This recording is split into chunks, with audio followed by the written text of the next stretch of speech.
people think the Sikh Games is number one just for young athletes. You're also opening it up for people who are of the elder generation. So if you look historically within Sikhi and you look at Baba Deep Singh Ji, in his 70s, he's going to war. Babaji's Shastra was like 16, 17, 18 kilograms. Even this one, if we were to take it into a Gurdwara and we were to line up all the 70-year-olds and we were to say, let's see how long you can hold it above your shoulder. After like 2.5 minutes, maybe, they'll be like, they'll put it down.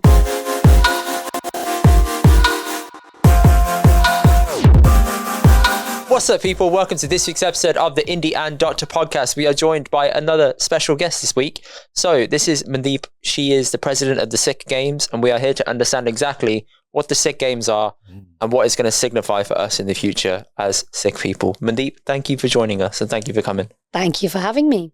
Anytime. So let's dive into it. Are you creating the Sikh Hunger Games?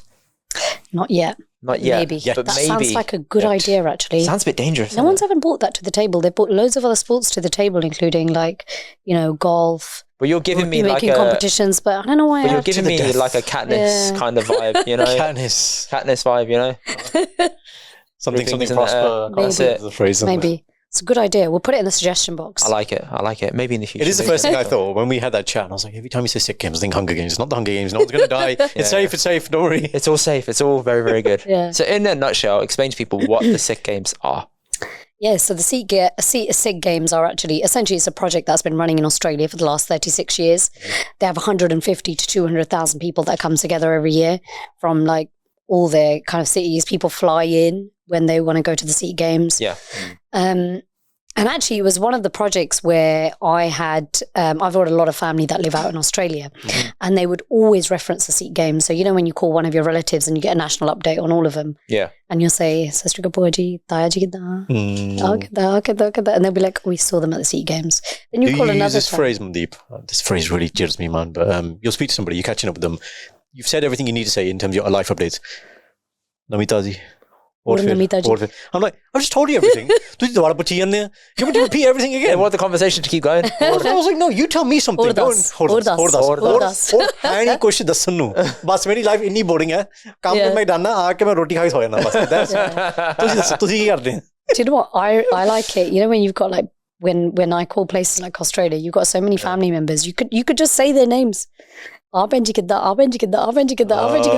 the conversation's like, will keep on going. Yeah, but it's great because then you get updates from like every family as to how everyone's doing, whose kids are like going to study what, whose kids are, and then you get that. Oh, very nice, yeah. Yeah, idhar rishta ho gaya. Inhe university kar li, inhe aa kar liya. It's brilliant. But so the Sikh Games, it was actually one of the things that I used to have a lot of FOMO of because I used to always want the Sikh Games in the UK. Okay. Never ever thought that I was going to be the person that sets them up. Actually, I always thought, some uncle G will come and he'll set the Sikh Games up and I'll go to the Sikh Games and I'll go and compete and it'll be great. It just, the more and more that I got to understand about the Sikh Games, I kept on having that desire for it to happen. Kept on approaching people because I've been doing, involved with a lot of the Sikh events. I organised Vaisakhi at Trafalgar Square, been doing that for about 7 years now. And so I knew a lot of people in the community, really active people that could really pull this kind of thing together. And I just kept on going up to them and saying, hey, I've got this really great idea. They've been doing it in Australia. We've got a blueprint. I'll connect you to the governing bodies and I'll help you in the background, but just take it forward. And I just kept coming across like brick walls. I just feel like it, I don't know, everyone just thought it's going to be too much of a big project or whatever it's going to be. Okay. And then it was 2020. My main life advisor, my dad, he was stuck up at home because of COVID. The original life coaches. Yes, yeah, he the said, OGs. So my dad was at home and, I just kind of went up to him one day and I said, Dad, look, it's such a great project, but I just don't know why nobody's taking it forward. But pause there. So you said about the FOMO, right? And you keep hearing it in Australia. But aside from the FOMO, why did you feel personally invested that you need to do this? Are you somebody with a sporty background? Like, why is it jor mein jor lana? Why? What's the why?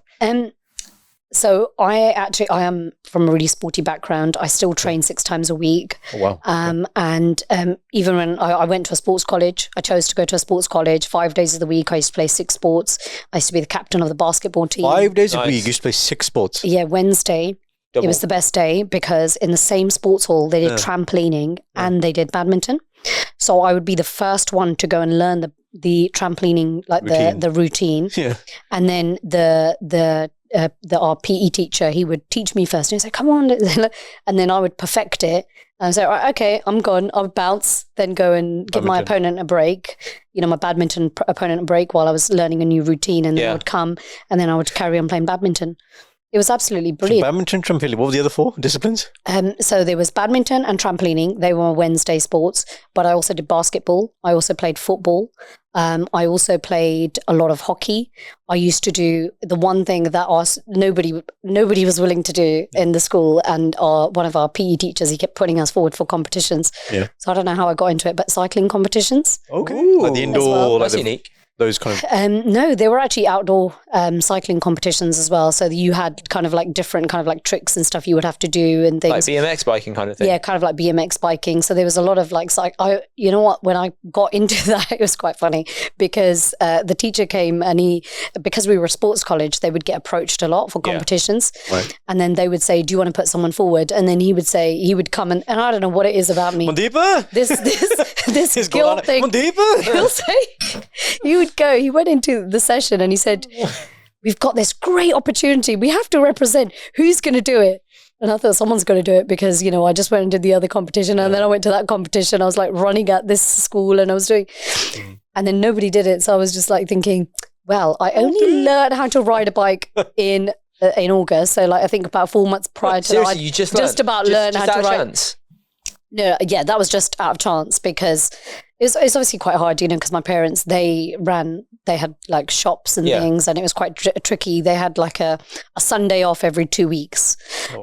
So then by the time, they're going to, get through, all the other things that they need to get through, we used to go running a lot with my dad. And then, we got to a point where we were like, all right, I want to learn how to ride a bike. Okay. And then, those summer holidays, that's when my dad just dedicated so much time. He was just like, right, I'm going to teach you. It was great. He pulled all the tricks, and he runs after you and everything. He's like, man, I'm here now. I'm here. I've let go. He's like, yeah, and I was like, where are you? Does it take honestly. Yeah, I know. It was one of the situations. You have no breaks in life. Yeah, it was scary because the first bike I got to learn on was like a mountain bike, and I didn't have, I had another bike, but when I was younger, I didn't actually ride a bike which had the kind of like the 2 little stabilisers. So I didn't have the stabilisers at all in my life. Yeah. Like, when I didn't either. I had to keep learning how to ride a normal bike without stabilizers. Yeah, because I used to fall over. Yeah. Because that's how you learn. It was a bike that my parents bought me when we moved into like the quiet part of Birmingham. It was bought at like a boot sale, but it wasn't. The wheels weren't compatible with stabilizers, so they said you got to just learn. So for weeks I just try and figure it out. Then one day I got it, and I was like, oh my god, this is so great. Yeah, I remember. Like in our garden, I was badly coordinated. Getting the wall. And like scraping against the wall because I'm trying to like teach myself. I have a confession. I have a confession, Mum. The back of your Focus, I scratched it with the handlebars of the bike. That scratch you saw for years was me. Sorry. Yeah. There you go. But well, now she knows. Vandalism, racism. I was about 12 years old and then scratched it clean. Massive scratch. Yeah. Like on the corner as well with the handlebar just. Oh man. Yeah. Something growing up because that's obviously fine. You've instigated the Sikh Games. You were very sporty, natural athlete when you were at university and college level. But why did mum and dad, put so much value on it when you were young? What was their thinking behind, let's get our girls, specifically girls, right? Sporty. It's quite natural for one day, but what was the thinking? So my mum used to be a runner. She actually got selected for Hoshiarpur. And with her journey was quite tricky actually because my papaji, my nanaji, he had I think there were 5 brothers, and of all of them, he was the first one. I think he was third oldest, but he was the first one to have a child. So my mum was the eldest child of all of that Gill family. Yeah. And by the time she became a teenager, and it meant that, she was now becoming a really good runner, and she would, they would say, okay, we need to take her here because, if she's going to represent Hoshiarpur, she has to go and stay the night here for 2 days, stay here for 3 days. What kind of year are we talking? Oh, I don't know. Just 1970 something. Amazing. And the thought wasn't, she's getting too close to like biyah karna, I should run. No, I mean, she was a teenager. She was like just become a teenager. How far can we take this? Yeah, so my papaji, he was really, really, he was really athletic. And I mean, even up until the point he got diagnosed with cancer, he was like riding his bike, going to his cousin sister's village. Wow. So he was really, really, he was really active. And with my mum, he really tried to push her. But then the struggle was they had all the other Tanya and Chachiyan, and they all shared like the same beda. So their garden was the same, but their houses were like separate. And they started really getting involved, and they said, oh, but if she goes and she stays the night somewhere, if she does something, and they kept on like literally saying to my nanny, you can't let her go, that, my nana, that you should stop it because then it's going to affect all of us. Yeah. That's mean. And yeah, I mean, to be fair, look, my mum's still really active. She signed up to the Sikh Games as well. Shout out, Mum. Yeah. Which discipline? She's doing walking hockey. Walking hockey? Yeah, she's wearing yellow to represent Berkshire and Surrey. So yeah, she's doing that. I mean, she wanted to also do the 3 kilometers, and we're like, listen, you've got to choose one, Mum. And she's like, no, main 2 kar rani hai. I like that it's been walking hockey. Yeah. We've actually got a lot of women in their 70s that have not played sport in over 50 years. Yeah, so tell me more about this. So people think the Sikh Games is number 1 just for young athletes to go through. No. It's everybody. You're also opening it up for people who are of the elder generation to start enjoying sport a little bit. Yeah, absolutely. It's not just to enjoy sport, but it's to normalise the importance of sport, particularly within the Sikh faith. So if you look historically within Sikhi and you look at Baba Deep Singh Ji, in his 70s, he's going to war. Yep. And at home, we every single day we do an ardas for Baba Deep Singh Ji. At home we keep a khanda as well. And when you're doing Shastra Seva and you realise that, oh my God, this is like actually really heavy. Yeah. And Babaji's Shastra was like 16, 17, 18 kilograms. Yeah, it was so much. He used to wield it. And he used to grab it, not just grab it, he used to actually use it and go into war with it, right? Yeah. And I remember saying to my dad and saying, yeah, it's really heavy. I wonder how Baba Deep Singh Ji, at 70, at that age did it. And then he laughed at me and said, you think this is the kind of weight that his one was? And he was like, you've got to try that one. But I said, but even this one, if we were to take it into a Gurdwara and we were to line up all the 70-year-olds and we were to say, let's see how long you can hold it above your shoulder. Brittle bones. After like 2.5 minutes, maybe, they'll be like, they'll they'll put it down. But really, as Sikhs, our identity, our thought process should be one of warriors. We are natural born warriors. You often think, if you kind of apply yourself to any sport, you will be successful at it. You've just got to find the sport that you get on with, isn't it? I guess the point there is you're right. Although we're natural warriors, we live in a time where, so we use this phrase, samidhi mang. Yeah. We're lucky we don't have to fight day to day and have physical battles in that sense. So your point there is, if we're not required to go to battle and use Shastra, how do we replace that with some sort of activities? Activity to that's where at least comes in. But a Sikh should always be tiyar. Correct. So we should be fit enough to go to battle should the need ever arise. And it's been phenomenal because actually now we've got women, not just one team, we've got multiple teams of women around the UK that have signed up. When the opening ceremony happens, everybody else is just going to walk in with the kids. The bibi are going to walk on with their salwar kameez and they're going to walk in with that hockey stick. So it's going to be so phenomenal. Get them involved? How did you advertise it to them so they're signing up to this? Yeah, so we went around. Did you infiltrate the WhatsApp groups? That's what I want to know. No, I didn't. I didn't. I only actually made it into a WhatsApp group for one area this last week in Nottingham. Yeah, where they were like, this person's going to be here from the Sikh Games and they're going to give you updates. And actually, don't actually go into the WhatsApp groups and actually advertise in that kind of way to the Bibia. But actually, we actually went to the Gurdwaras. And I think the difference was when we created the Sikh Games, we decided we were going to do it with equality. We were going to encourage women to get involved. We were going to encourage men to get involved, not just in signing up, but actually in the leadership team. So we've got women on the executive board, on the advisory board. As regional leads, we've actually made it compulsory to have a male and female representative, because it's about time we stop 50% of the population taking a decision for 100% of us.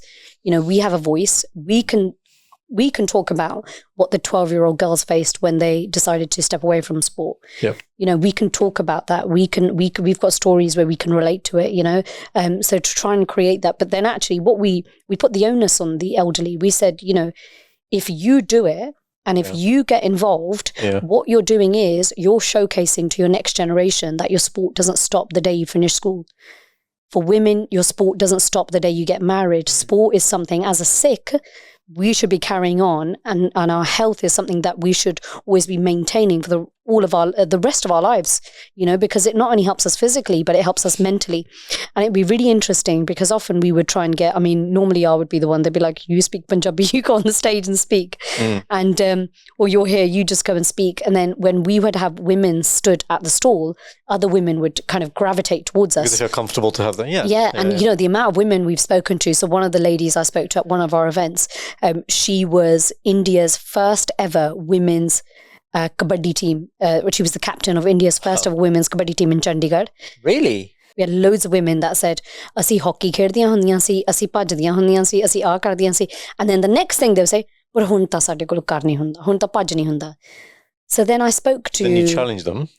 Well, actually, what we had to do was we had to try and work out a way that we could get them involved, because they had this kind of like a josh. They see this woman, or they see this group of women that have come here, not to talk about, because often the only women that go and speak on stage, they're talking about heart disease and those kind of things, when you normally go to a Gurdwara. And then here we're like, we've... ਤੇ ਰੋਜ਼ ਸੈਰ ਕਰਿਆ ਕਰੋ minimum ਤੁਸੀਂ 10 minute ਹਨਾ ਫਿਰ ਤੁਸੀਂ ਯੋਗਾ ਨਾ ਖਿੱਚ ਕੇ ਬਾਹ ਕੱਢ ਕੇ No, but they don't do that. It's not, if they were doing that, they would actually concentrate. They would. But it's usually like, we've got a stall outside, we're talking about heart diseases. Our community is massively affected by heart diseases, or we've got too many diabetes. So those are generally the only things. So we've come here to say, we're setting up the Sikh Games, and every single one of you in this room need to get involved. Yeah. But let's go deeper. How are you positioning that? So one positioning is you're saying you're going to inspire the next generation. Yeah. But again, like apart from that, how are you getting them like motivated? What's the kind of pull? What's the attraction? We just talked to them about Sikhi. We just talked to them about Baba Deep Singh Ji. We just showed to them, because when you've got children at home and you've got your next generation. So like, I know I've got my nephews and nieces.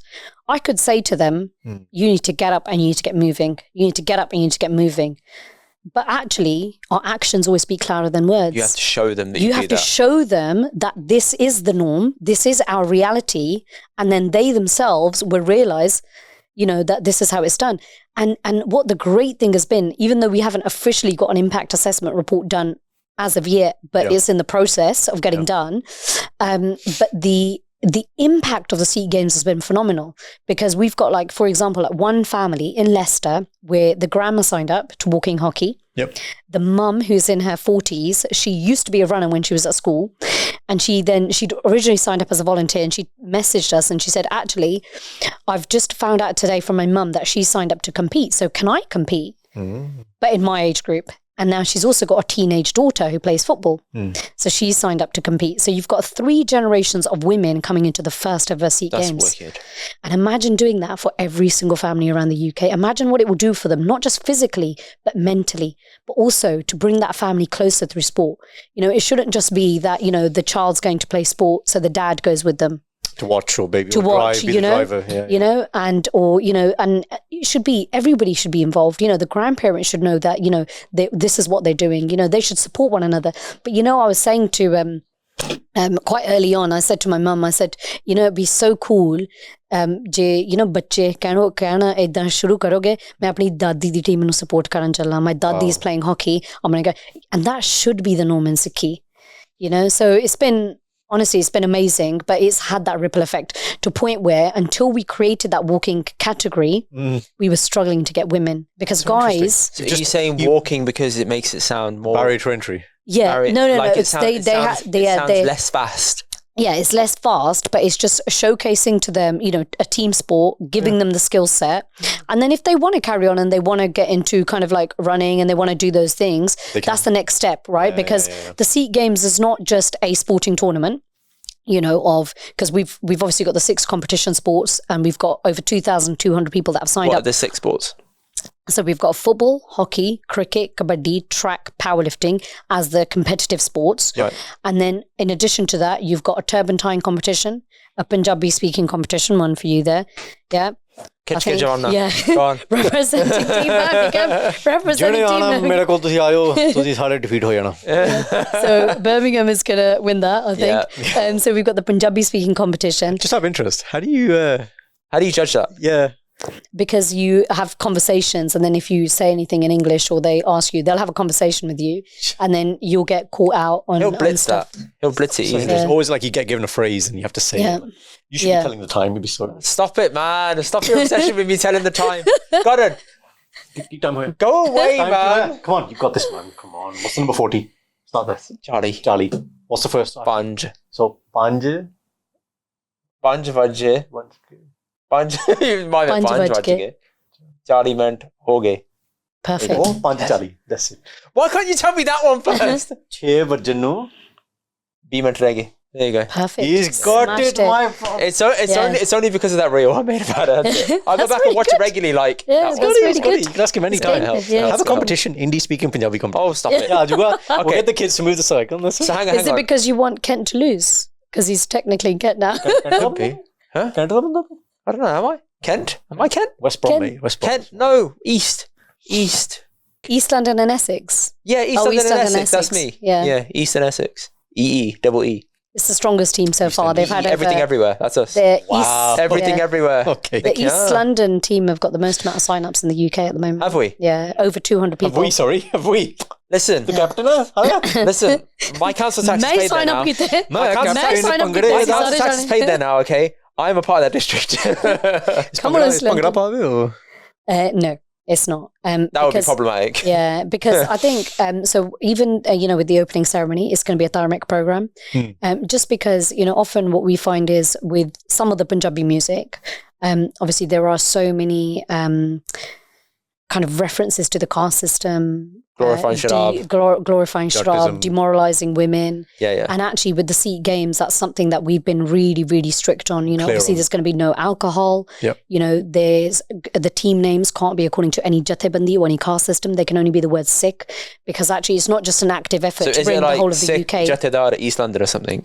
Definitely no jathedar. Okay. Same. No, not no jathedar. So it'll be East London and Essex, Sikh, men's hockey, East London and Essex, Sikh, women's football. And you don't have to be exclusively Sikh to enter, do you? So with the team sports, there's a 10% allowance for non-Sikhs, and we're trying to encourage if they come from an ethnic minority where they don't have as many opportunities to go into competitions for those. Yeah. But for the individual sports, it's Sikh only, just because as Sikhs, and we had this conversation because a lot of people were saying, no, you should have it as Sikh only.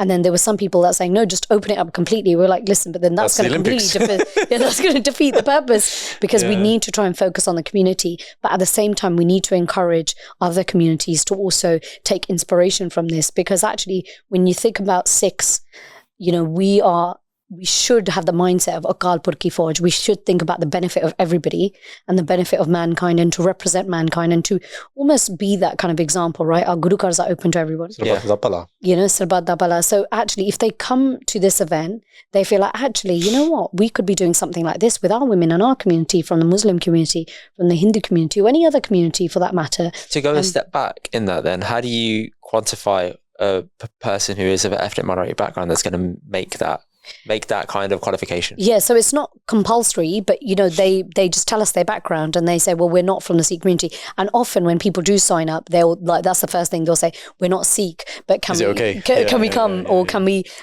some people, they're even worried about coming because they're like, oh, can we come if we're not Sikh? And we're like, of course, very much like the Gurukar will be open to everybody, the Sikh Games will be open to everybody to come, to watch, to engage with the community. And that's another reason why what we don't want to do is have the one location where the Sikh Games happen. We want to try and rotate them. We want to try and interact with those local communities and hopefully allow people to understand more about what the Sikh community are, what kind of things, how we celebrate, things like the concept of langar, because actually some people might be more open to coming into a sports competition to interact with the Sikh community rather than going inside a Gurdwara. Correct. So in one form, we'll be able to do that prachar, to explain who we are, because often what you find is, there's a lot of racism in certain areas. Like I've grown up in Southall. Obviously, there was no racism there because actually my next door neighbour on one side was Sikh. It was in the 70s and 80s.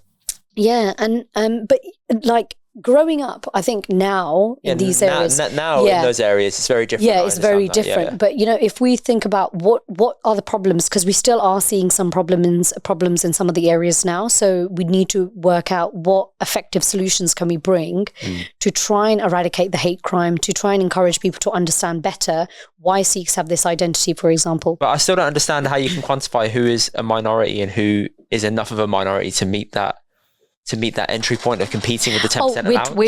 We're trying to encourage ethnic minorities in terms of like the Asian communities where they, let's say, don't have that much exposure to, in their communities, they've, let's say, not got that much kind of infrastructure set up to do sports tournaments. Because today, like, for example, there was a boxing event that I went to and it actually made me think, now in the last 2 years, we've had so many Sikh boxing tournaments, which is phenomenal to see. And you can't help but think, but actually, are other communities actually doing this? Are they kind of doing these kind of things? Because actually it would be great if everyone was doing these kind of things. So where we, and to be honest, it's also one of the things that you find is in some areas, it's people that have friends that are also playing with them already in their existing teams. And they're really interested in kind of like getting involved, and we would get them involved as well. So the reason why I'm asking is because it sounds similar to what happened at universities when they'd have a football team. So when I went to Queen Mary, they had football team set up, but they'd have an allowance of 1 or 2 people that are not of that society's background sign up and join. So you'd have a Sikh soccer team, but in the Sikh soccer team they would have 2 white guys on loan from like another team because they needed to tactically beat another team. So they could bring them in when they're competing against, say, the African soccer, who were obviously very, very good at football, and they were the top team to beat. So you had to tactically join other teams to help them compete, to try and get like a win. So I'm thinking that how does that match over into this to stop people from doing that kind of behavior? We're trying to not have that kind of setting, because actually what's happened in the past, and you saw that in kind of like the hockey scene a lot, and you see it a lot in the kabaddi scene as well, where actually a lot of children from the UK Sikh community get demoralized, because what happens is children from here would, let's say, get involved, they'll be training, and when it comes to tournament season, there'll be a flight from India, and then they'll say, hun tusi UK wale sare bajo, we'll do it. And then what happens is eventually a lot of those children get demoralized, and then they stop playing, and then their parents say to them, ਤੁਸੀਂ ਇਹ ਤੋਂ better ਤਾਂ ਤੁਸੀਂ gym ਜਾਇਆ ਕਰੋ, ਤੁਹਾਨੂੰ ਕਿਹੜਾ ਖੇਡਣ ਦੇਣਾ ਹੈ, so this is why it's really important. It was an early sign up. The sign up happens centrally at the Sikh Games. So it's about creating opportunities for the UK Sikh community. So this is why the competition has been done, so if you're studying in the UK or if you're living in the UK or you're working in the UK, you can be part of the competition. What we're not going to have is a flight coming from here, there, or some players being paid to come and make that team win. And get trophies and go.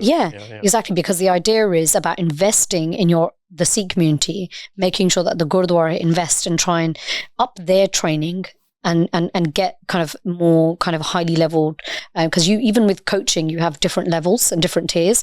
So not just have level 1, level 2 coaches, but actually for the Gurukars or the Sikh institutions, the sports institutions, to also invest in their coaches to give them more education or bring in more people to educate the community that is there. Train them locally.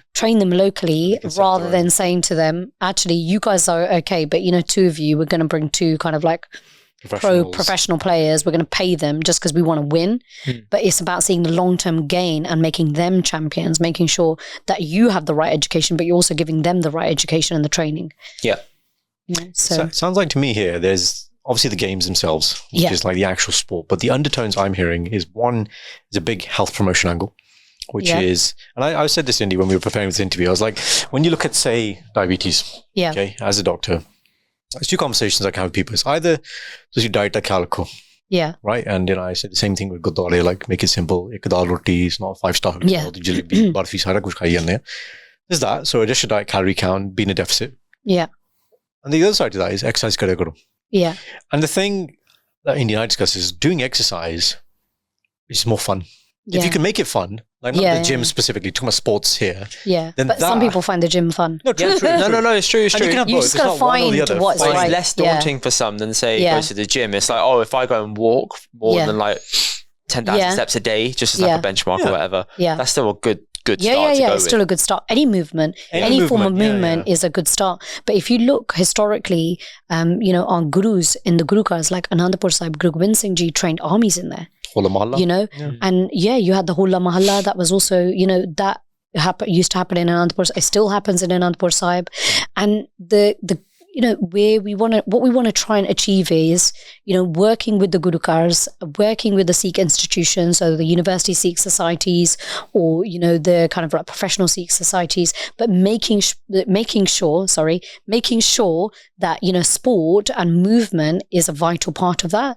And then, this is why, when you come to the Sikh Games, it's not just about, the 6 competition sports. So you're not just going to go and, through the app, realize that, okay, my region's playing here, I'm going to go and support them. Yep. But actually through the app, you can actually book onto different sessions. So within your age group, you could on the Friday morning go and try out a judo session. Then, that's at 9 o'clock. At 10 o'clock, you could go try out a boxing session. These are drop-in sessions. Yeah, drop-in sessions for your age group. No, you sign up via the app, but you don't pay anything extra.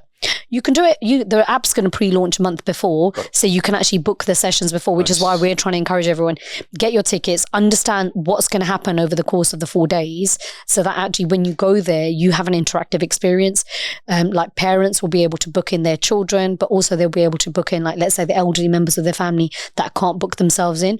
So there'll be 7 different age groups. So let's say a governing body is with us, like England Boxing is with us, let's say for 8 hours. Yep. There'll be 7 different sessions of those will be on those that want to learn boxing, but one of those sessions will be specifically on those that want to become coaches or officials, so that actually Gurukars and Sevadars can think, actually, let me go, now that I'm here, let me go and see what it's like to be a boxing coach. What have I got to lose? 1 hour to try and just get a taster? Because actually I could convince you, like literally, 7 days a week, drop you a message, say, you should be a boxing coach. You should be a boxing coach. But you know what? Until you've tried it and you've seen how you get on with it, you're not going to know. Had a flavour. But then, you can also try that with cricket. You could also try that with football. You could try that with all the different sports. But it's not just about, learning how to, engage with that sport and coaching and officiating, but also there's going to be lectures on each sport. So there's going to be actual professionals that have a journey with that sport, moderated again by people that are from that industry. So you'll have a male from the sport, a female from that sport. You'll have somebody that works as a coach or official, somebody that works for the governing body, so that you can understand how you can make an impact. Because it's not necessary, for you to just make an impact by competing in that sport. Yeah. If you want to change the scene of something, that might be by sitting on their board. That might be by being a coach or official, and getting closer. But I think understanding what people go through and what their journey was like when they started is a real, valuable insight, isn't it? Yeah. And I guess it also, there was an event that took place, a couple of weeks ago where I took my niece, and she plays with 2 football teams, and she got to meet football players. Real football players. Real football players. Wow. Girls from the Sikh community. And, she got to understand their journey. How old were they when they started? you know, what were the hard bits, because actually it's also about finding that relation with someone and finding what you've seen in that industry to say, well, actually other people had that problem. Let me raise my hand. How did you actually overcome that? Yeah, and outside of that, getting access to that kind of, it's wisdom, isn't it? But you're kind of taking out the 100 steps you take to get there. Yeah. You've got sort of instant access to ask people who've actually done it. Those questions. It's great. You're bringing all these people together from the different disciplines. From every single discipline. But their stories are like, honestly, they're phenomenal. Just this week, I got to speak with, you know, one of our, I think only Sikh women rugby players. Wow, nice. Didn't even know that existed. I didn't know that. It was just somebody, and she happens to also be a lawyer, and she was the president for the Sussex Law Society. Yeah. Wow. And it was just another lawyer that had kind of tagged her. And I was like, oh, this is really interesting. And then now she's become a global ambassador for the Sikh Games. But it's about sharing those stories, because actually we don't necessarily have a platform to bring people that have been in sport together, you know, to be able to understand their stories, to be able to see what are the lessons within their stories. Everybody's had trials and tribulations, but the most important lesson is, how did they overcome them? What was it when they were right at that kind of edge? Should we go for it or should we not? And what was it that encouraged them to carry on? What was the thought process? Or not to carry on.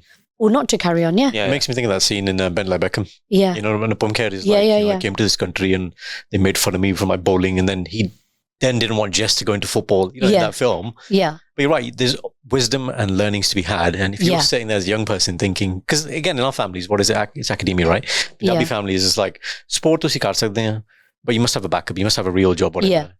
But imagine in, 10, 15 years time, you've got professional Sikh athletes. Like we have mailboxes. I know they exist at a very high level now. People who are in AJ's team, for example, same training camp. So it definitely can happen. Yeah. And be lovely to see more people flourishing. And I guess from a parent perspective, they must feel, well, how do I support them? If I don't have the knowledge. Yeah. But something like this, when you're sitting in on a talk, this is a professional, this is the person who's been through it. Yeah. Amazing. And actually, it's interesting you say that, because actually it was a conversation I had with two mums. Right. In Khalsa Jatha in Shepherd's Bush Gurdwara in 2019, because I was doing a project with the ECB, and at this point I only knew about the Sikh Games, and I thought that'd be great if someone did them here. In no world did I think thinking it was going to be that it was going to be like there was it just that thought process just didn't occur to me, because obviously I'm a lawyer, I'm doing my thing, I do events, and it was just someone's going to surely set up the Sikh Games one day, someone will do it, right? But what was really interesting, it was I had now who is become a really good friend, she sits on our advisory board as well, this lady Sangi approached me from the ECB, and she said, look, we need to get more people from the Sikh community engaged within cricket. You're quite involved with cricket, so the Gurdwara, I don't believe in a committee system, so I believe in the Panchpyara system for Gurdwara. So I've always only ever been a sevadar, but they said, if you want to get it done, you've got to talk to this girl, so she'll find a way of getting it done. Bringing the cricket interesting, in. Though I watched. I didn't know that Sikhs were not massively into cricket. Yeah, I mean, but the ECB have I didn't know we were on their radar to think, we need to get more.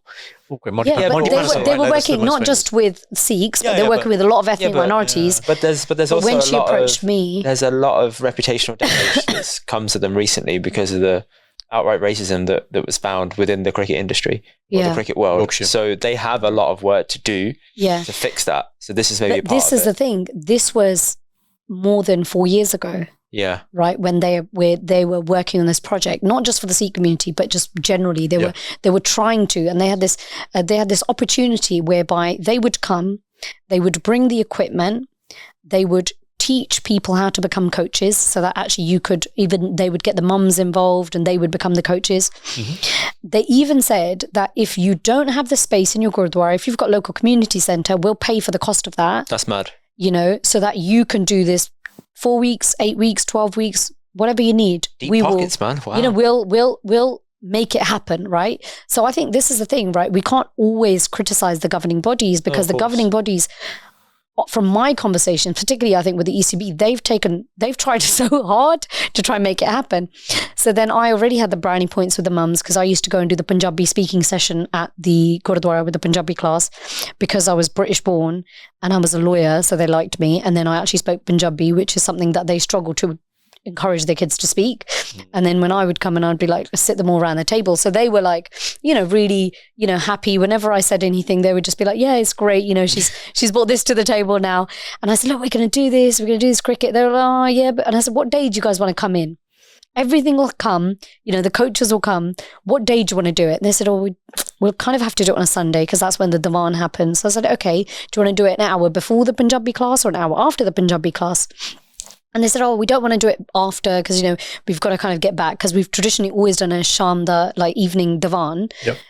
Because obviously the Gurukar has been established for more than 110 years now, and they've always done an evening divan, because in those days people did work 7 days a week, even the factories and stuff would be open. Sunday would, Yeah, so they've always kept a Sunday evening divan. So then they were like, we kind of need to get back and get to school, and, it's going to be a bit tricky. And I'm there thinking, like, what is it? Like, they're literally getting everything on a plate. Like, even if they got the equipment, it'd be just great for the kids just to have fun and encourage them to come to the Gurdwara if they like sport, over Punjabi school, is just in any event, right? I just thought it'd be such a great thing. And then they were just like umming and ahhing. And then I went downstairs to the Langar hall, and then 2 of the mums came up to me and they said, Mandeep, look, we see that you're always passionate about bringing opportunities for the kids, because I used to always help them with like Black careers conversations wherever they needed, and other events. I would try and get the children involved to get involved in the seva. And they said, but what we don't realize here in this one, because normally we're on board with everything you say, is where are our kids going to go? Because they genuinely didn't believe that there was any point of them learning that cricket, because they just never saw them going anywhere with it. Next? What would they do with that? No, what's the point? Like, where's this going? And you know what? I had no answer to give them. And then, but I was upset, because I thought, but they're not even giving them a chance. That could be the next Sachin Tendulkar, that could be. But the question is right. But the question was there, and I just kind of like completely was just, I didn't know what to say to them. So then you have to go find the answer. Yeah. And then I'm sat in my car and I'm thinking, it's the Sikh Games. Just so that's where they're going to go and play. For it. Yeah. That is where they're going to go and play, And if you think about it, at that point, we were struggling to get the children to come to a session. Yeah.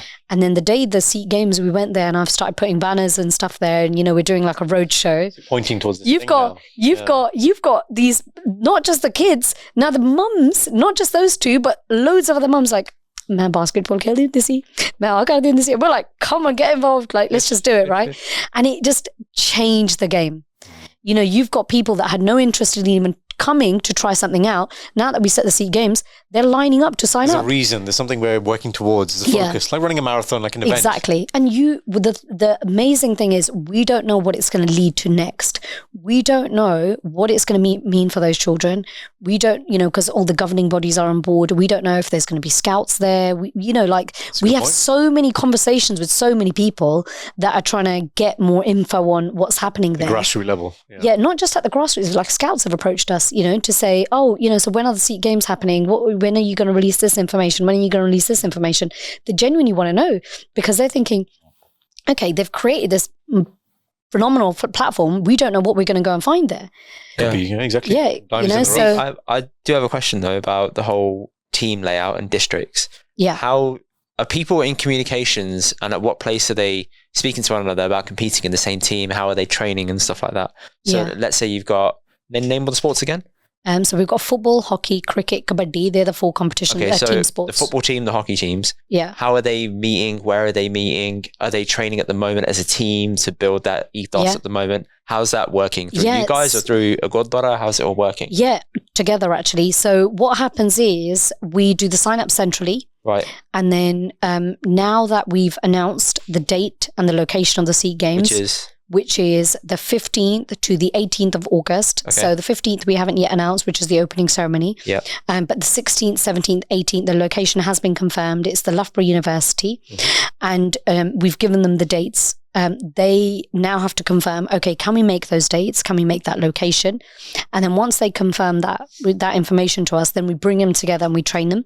So how we've been approaching this is we're the regional leads for the Sikh Games. They create a conversation and dialogue between all the Gurdwaras and all the university Sikh societies and everyone, and say, right, okay, from Berkshire and Surrey, we have 3 teams going. Let's just say, just an example, we've got 1 men's football team, 1 children's cricket team, and 1 women's hockey team. Okay. All of your network within the Gurdwaras, which Gurdwara wants to take the responsibility for which sport? And then the Sikh Games in the background, we can help them, even though the Sikh Games, we don't get funding because actually, we know the impact of the Sikh Games, but actually when you go to a lot of funding bodies, they say, well, you're doing a 4-day event. Yeah. So what we try and do is we try and help the Gurdwaras get the funding, because they're the ones that are going to be training them week in, week out, not just for the Sikh Games, but beyond that, they're going to be training them. But also it's a really good way, because one of our key kind of values is collaboration. And that collaboration isn't just to think, okay, we'll talk a bit about the global Sikh Games as well, but nationally, we've never done anything where we come together. But even on a local level, you don't see that much kind of the communities working together, the Gurdwaras working together. So what we want to try and create is a dialogue between them, not just towards the Sikh Games, but also your sport in general. Why is it that one Gurdwara has a wrestling club and the one right opposite has a wrestling club? Your decisions shouldn't be made in competition with one another. Your decision making should be done with the sangat at the heart, and to give them access and opportunity to as many sports as possible. If one's got, so then the sangat can choose if they can go to a wrestling club, they can have access to a boxing club, they can have access to a netball club, a football club, and each of you specialize in your sport and then just take it forward. Because often what we find is it is quite difficult. When, let's say you live in an area where you don't have access to a boxing club, you're going to think, okay, right, I've just gone on Google, I've seen a boxing club, I'm going to go and suss out what it's like. I don't know what the crowd's going to be like. I don't know when I go there if they're going to have a sense of like racism. There might be an undertone there as well. Like, you don't know what it's going to be like. And if you're anything like me, you're going to feel like if I go there, I've got to make sure that I don't let them question what I'm like, and I'm going to commit to it. I'm just going to go in and I'm going to keep on going week in, week out. So that is why, one of the things that we're doing at Sikh Games is an opportunity for people to trial out their sports without that pressure. But what it also means is that the Gurdwaras and the university Sikh societies have exposure and understanding that, there's all these other things that we could potentially have in our local community. So from start to finish, let's say I'm interested in my area in East London. How am I going to sign up? So I go to the website, I'll sign up, I'll register interest for, say, track and field.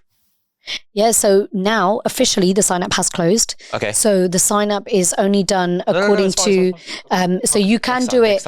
So there's a couple of the 3 things where you can sign up, and the sign up is going to actually open up for those things. So that's a turpentine competition. So I don't know how you feel about that. Not very fast, but yeah. Punjabi speaking competition. Garden. Yeah, and then there is also a roti making competition where you're going to have open access to sign up. Why do you keep suggesting me? Suggest yourself. Suggest yourself, man. Paratha banaya tu? Huh? You very good.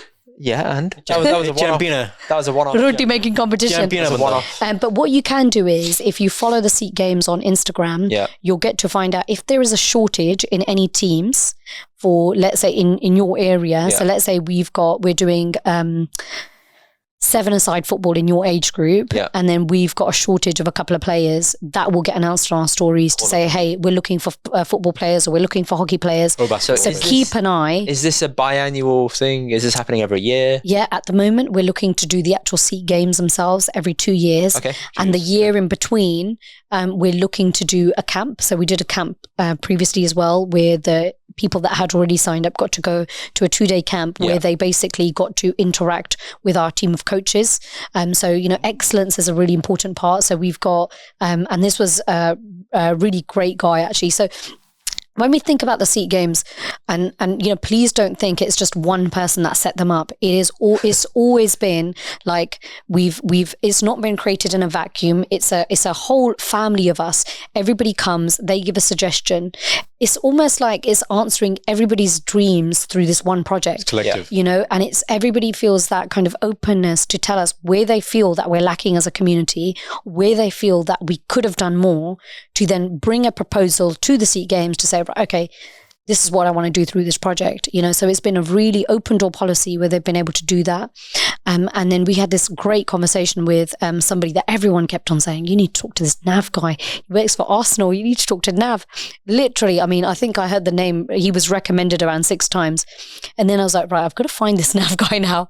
So I had a conversation with him and he said, you know, this is great. You've got ambassadors, so you're getting to promote Sikhs that have done really well in sport, but then also you've got, you know, let's say you've managed to bring everyone together, but what next? What does it actually mean for those children that want to go into mainstream sport? And actually, that was a really good question. I didn't know the answer to it. And I was like, okay, so the motivation and, you know, the encouraging stories, the competition is actually not going to be enough. Because then they're there, It's the education. It's the education. And access, so then Nav, he's our head of performance. It's our executive board. And he actually created a whole team. So he's got a sprint coach that trains like Commonwealth champions. So he'll show you 20 variations of skips that will help you lengthen your stride. Yeah. Wow. You know, so I went to the camp and I was like literally mind blown because I was like, is this even me? And it was great. But then you've also got a nutrition coach. You've got a strength and conditioning coach. You've got a powerlifting coach. And then of course, Nav himself as a sports scientist that gives all that that education. So we filmed over 600 videos. So you will have like I think about a 10-week program where you'll have access to an app where you'll get to see those videos. This is open to everybody. This is everybody that is signed up to compete. Right. Okay. So afterwards, for the following year, you're able to access this as well to train better. That will be updated according to the sports that are going to be there, okay. And then that will constantly have that kind of education program. Okay. Yeah, but the other Sikh Games app, that is, I mean, for your kind of like the time that you're at the Sikh Games, that's another, you know, like a huge asset as well. Yeah. Which has very kindly been sponsored by WebSync. So huge shout out to them. Wanted to ask as well, within the UK, because you're doing something that is quite collaborative, have you noticed any spaces in the UK where things are becoming quite friction-based, where there's a lot of rivalry and competition? How do you guys stop this from happening in a negative way? Like you gave the analogy earlier of the Gurdwara 2 wrestling clubs. Yeah. How did you get one to stand down and one to do something else so that it's not seen as each one internally competing? Yeah. I get there's going to be a competition because he's from each district in the UK. Yeah. But within those districts, how do you stop, say, Southall, how many Gurdwara 10 are there? Gurdwaras. Right. Yeah. So how do you get them to all cooperate with one another successfully? We say, "Tusi ਚਾਹੁੰਦੇ ਆ Sikh Games ਦਾ cup ਇੱਥੇ Southall ਵਿੱਚ ਆਵੇ?" And they say, yeah. We say, and work together. ਸਾਰੇ ਜਾਣੇ ਕੋਈ ਨਾ ਕੋਈ ਜ਼ਿੰਮੇਵਾਰੀ ਲਓ. Everyone take on a responsibility. And then the Sikh Games Cup, we're going to bring it here because you need to work together. And actually, I think with areas like Southall, it's a little bit different, even though you've got a lot of Gurdwaras, you know, when they do the Nagar Kirtans, everyone pitches in. So I think they do work quite well together collaboratively. And I think with some of the areas, you do have the challenges. But I think the idea is we know that not every single Gurdwara is going to come on board in the first year. But we are going with a really positive mindset because we can't blame them if they don't want to come on board because they don't know what it's like and they don't know what this is about until they don't come and see it. They're not going to, Then they see it and they're like, oh. Yeah. But then what we don't want to do is hold a grudge against anyone. And we say, no, it's okay. Tusi fir bhi aajo. Look. See what it's like. And then form a decision and then let's get you involved. Even if you're happy for us, you don't want to, let's say, support a team, but are you happy for us to come and stand there and encourage your sangat? So we keep on, you know, this is how, you know, we come when we're training our regional leads, we're saying, just keep on trying to always stay friendly, but just try and, you know, gentle encouragement. You know, are you okay for us to come and have a stall here if you don't want us to speak on the main stage? You know, are you happy for us to put a poster here? Just so your sangat at least is aware of it. Because it's not about, you know, when we think about giving that responsibility, one of the reasons was actually you don't want to put too much burden on any one gurukar. But also what you don't want to do is you want to make sure nobody feels left out. Every single Sikh in the UK should feel like the Sikh Games belongs to them. So equal access. Yeah, we run the whole organisation on a completely not-for-profit basis. So all of us do our full-time jobs and we do this. But it's about creating something that is going to last well beyond our time. You know, so when you think about the Maccabi Games, the Jewish Olympics, they've been going on for 80 years. They come together on a worldwide scale. You know, it's about being able to create something for the sangat, for our next generations Legacy. in that way, a legacy, but encouraging everybody to be a part of it. How did you navigate those friction points with those Gurdwara in particular who didn't want to join? Yeah. Tell me more about that. Like, we're probably going to have that conversation in 6 months' time where we can give you an update with the ones where they've not, because a lot of them are still kind of getting to know us as well. So we're at the phase where nobody has turned around and said blanket no. We've not had a no from anyone. Okay. Because it's about, talking to them and referencing something that is already happening successfully. Yeah. On the opposite side of the world, in Australia. It's about saying they've been doing it for 36 years. Yeah. This is how many people come together. This is how everyone comes together. Their structure isn't actually the same as ours. Their structure is like a normal tournament. A team signs up. The Australians you're talking about? Yeah. Yeah, okay. But then, one of the things we found with that was actually, then we might just have like one London team turn up, We had to divide the UK. We studied the 2011, 2021 census to see how we could create a fair divide, but how we could, over time, maximize the number of teams that get formed around the UK. So you get representation. Yeah, so you get representation. So if you look at for example, one part of that London side is Hounslow. You've got 25,500 Sikhs there. That's a lot. How could you not very easily create one women's, one men's and one kids cricket team there? It's easy.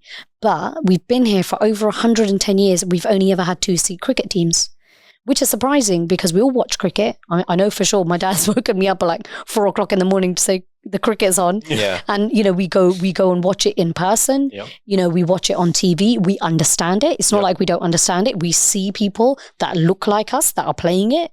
But yet why haven't we gone and actually done it? What is creating something that will actually encourage people. Sometimes it's not just about representation. Sometimes it's about creating an opportunity which is literally on their doorstep to say, right, now's the time. Let's go and do this. Yeah, like a why not? Yeah, exactly. Yeah. And then the first tournament, we're not expecting to see everybody that's going to be an elite athlete. Yeah. But what we also know is there's some people that have signed up that have never signed up to any of the general Punjabi tournaments. Yeah. But now they're like, the Sikh Games. They've got these governing bodies involved. They're doing this. They're doing education. They've invited us to St. George's Park for a 2-day camp to train us with all these professionals that are training proper clubs, and then we're getting their attention as well. So it's about really having it open to everyone, really bringing those people involved that aren't necessarily connected to the Sikh community and the sangat as well. This event is kind of bringing people together in sport. Absolutely. What areas do the UK sangat in particular have to do to improve upon just collaboration to bring the community together outside of sport, just in anything, in your opinion? Where do we need to improve? Or what ways? So say, what ways for example, say the Sikh Games didn't exist. Yeah. And you didn't have sport as a medium. Yeah. How would you, because you're right, there is a lot of Jathabandi and there's a lot of disharmony. It's not one band. Yeah. When we know there's strength and unity. Yeah. How would you bring everyone together? It's actually quite tricky because, when I think about the Sikh community, I always think of them as like kind of like 3 pockets. Okay. So you've got one part of our community which will go to all the samagams, they'll go to all the Nagar Kirtans and things like that. Nagar Kirtans actually is quite regional. The only people see are the ones who live in the local area. Yeah, but the only other people you see that I see are the stall holders. So we've almost formed our own little sangat because we see each other every single weekend, sometimes twice or even thrice a weekend. So it's quite tricky because then you've got another part of our sangat. So you've got the ones which are really connected to Sikhi. Then you've got another part of our community which is really connected to the Punjabi culture. Cultural element, yes. So they'll have the ear to the ground when it comes to Punjabi music. They'll know the first thing. They'll go and watch all the, go to all the concerts and get involved in those things, right? And then you've got another part of our community which is disconnected. They're not really interested in that side or that born side. into it, but not really. But sport is just one of those things that has a power of bringing people together. Universal experience. Regardless of your politics, regardless of how religious you are, it just has that connective thing, And you see that with things like the Olympics. It was the Olympics play such an important role in bringing so many countries together. Being able to understand one another's culture. When you see like opening ceremonies and things, you just understand so much about these different countries and what their ways are, value systems. Their value systems. And I think you can't understand and appreciate that or respect that until you have an understanding of why they do that. And I think this is why, we really wanted to, when we created the Sikh Games, really wanted to create something, one, which was sustainable, which is why what we don't want to do is year in, year out, just constantly asking for donations. We've got a ticket system. We work really well with our sponsors. We've got governing bodies that we work with. We've got real clear, like, okay, this is what is going to happen. We've really run it in a commercial way, yes, but on our side, we just don't get paid because obviously we're doing it as seva and we're trying to encourage that seva. But then, so obviously there's that side as well. But then, it's also about showcasing to the community, not just the Sikh community, but the UK community, this is who Sikhs are. This is their opening ceremony, because often, and we had this struggle quite a few times when we would do Vaisakhi at Trafalgar Square, because obviously a lot of people were saying, no, you need to bring the singing and you need to bring the dancing. Yeah. But how do you ever explain the essence of the Khalsa? How do you ever, if you're only focusing on the culture, and actually the culture is the one thing that is always causing the problems, because the culture is what is stopping. Because if you look at women and women's involvement in Sikhi, it's the culture that comes in that stops women from taking roles. It's the culture that comes in that, raises an eyebrow when a female goes in the armed forces. Yeah. But actually, if you look at, the stories of my Bhago, and you actually think and look at everything that's happening, Sikhi was so many years ahead of general society. And I found this particularly in 2019 when you had the 550th for Guru Nanak Dev Ji Maharaj. And, at the same time, they were celebrating the 100 years from the suffragette movement. Okay. And I would get invited to all these women's events, and then I would get invited to all these Gurpurab events. And I was saying, it's crazy, they got the votes only 100 years ago, but 550 years ago, Guru Nanak Dev Ji actually created that equality where it was not even a thing. You would have things like sati, concept where, like a male, the husband's died and the women, the wife has to be laid on top and burnt alive. So Sikhi was always so far ahead. And actually, I don't even believe that Sikhi is a faith, it's a way of life. To be able to showcase that to the world, to be able to give those universal messages to the world, why would we not do that? Why would we not take every opportunity to showcase to everyone? It's not about, kind of like preaching. It's about prachar. It is about awareness. We don't practice conversion, like open conversion. We're not there saying absolutely don't. We don't do that. Okay, I've got one last question to round this out. On the website, you guys have mentioned your ethos is Harmidan Fateh. Yeah. Why is that so significant to you guys? Why did you choose that? Yeah. So Harmidan Fateh, translated, is success in every field. Harmidan Fateh, we think about, okay, we want to be successful as doctors, we want to be successful as lawyers, we want to have representation as politicians, but it's also about having representation and success on every playing field. And actually, Harmidan Fateh was, whenever, at home I would ever have like a doubt or anything, my dad would say, Harmidan Fateh. That's something in your household? Yeah. It was always Harmidan Fateh prapat karniya. That we're going to achieve Harmidan Fateh. We're going to be successful. There's nothing that we're going to touch which is we're not going to be successful at. It was a mindset thing.